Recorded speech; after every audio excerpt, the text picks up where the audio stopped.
ঋণ খেলাপি, ব্যাংক ডাকাত, দুর্নীতিবাজ, চাঁদাবাজদের জন্য আমরা পরবর্তী বাংলাদেশ জাহান্নাম বানিয়ে দেব ইনশাআল্লাহ। প্রতিদ্বন্দ্বী প্রার্থী হিসেবে আমি এটা দেখছি না, আমি দেখছি এটা ঋণ খেলাপি এবং ব্যাংক ডাকাতদের বিরুদ্ধে বাংলাদেশ এবং সাধারণ জনগণের একটা যুদ্ধ। আমি এই যুদ্ধটা শুরু করেছি এবং এটার মধ্য দিয়ে পুরো বাংলাদেশ এটা বার্তা পেয়েছে, যদি আপনি ন্যায়ের পথে থাকেন, আপনি আইনের পথে থাকেন, ব্যাংক ডাকাত এবং ঋণ খেলাপিরা যতই শক্তিশালী হোক না কেন, দিন শেষে বাংলাদেশ এবং জনগণের বিজয় হবে। আপনি দেখেন, একটা মানুষ 130 কোটি টাকারও বেশি হচ্ছে ঋণ খেলাপি।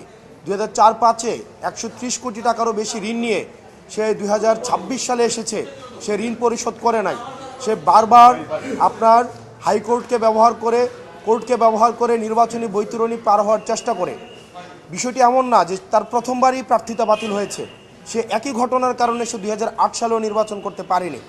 সেই জায়গা থেকে বাংলাদেশের জনগণকে অন্যান্য অনেক আসনে অনেক প্রার্থী বা অনেক প্রতিদ্বন্দ্বী প্রার্থী এই ইস্যুটি সামনে আনতে পারতেন, কিন্তু নিরাপত্তা ইস্যুতে আমাদের যে বিভিন্নভাবে বিভিন্ন এজেন্সির হয়রানির ভয়ে, বা আমিও দেখেছি এটা যখন আমি মামলা করলাম, আমার আইনজীবীদেরকে বিভিন্নভাবে ভয়ভীতি দেখানো হয়েছে, আমাকে বিভিন্নভাবে ভয়ভীতি দেখানোর চেষ্টা করেছে, কিন্তু হাসনাত আবদুল্লাহ কখনো কোনো ভয়ভীতির কাছে মাথা নত করবে না।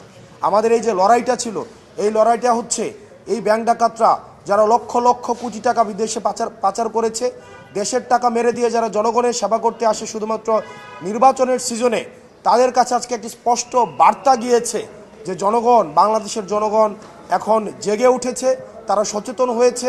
ঋণ খেলাপিরা যতই শক্তিশালী হোক না কেন, তারা আর পার পেতে পারবে না। ইনশাআল্লাহ আমরা বিশ্বাস করি 12 তারিখে জনগণের ভোটে নির্বাচিত হয়ে আমরা ঋণ খেলাপিদের জন্য পরবর্তী বাংলাদেশ জাহান্নাম বানিয়ে দেব। RFL gas stove hassle free auto ignition নিশ্চিত করে ঝামেলাহীন রান্না। আরএফএল গ্যাস স্টোভ নিরাপদ ও ঝামেলাহীন।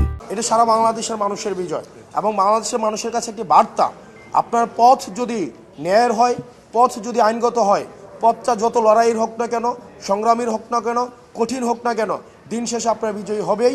তবে সেক্ষেত্রে আপনাকে ধরে থাকতে হবে। আর আপনারা আমার ওই আসনে আরও 4 জন প্রার্থী রয়েছে এবং আপনি দেখেন, এটা খুব সহজ একটা প্রক্রিয়া। আপনি নির্বাচনে অংশগ্রহণ করতে হলে এটা পরীক্ষার মতো, আপনাকে টেস্টে পাস করতে হবে, আপনার ফর্ম ফিল আপের টাকা দিতে হবে। আপনি টেস্টে পাস না করেন, ফর্ম ফিল আপের টাকা না দেন, আপনার তো পরীক্ষার মধ্যে তো আপনাকে আহ্বান করা হবে না।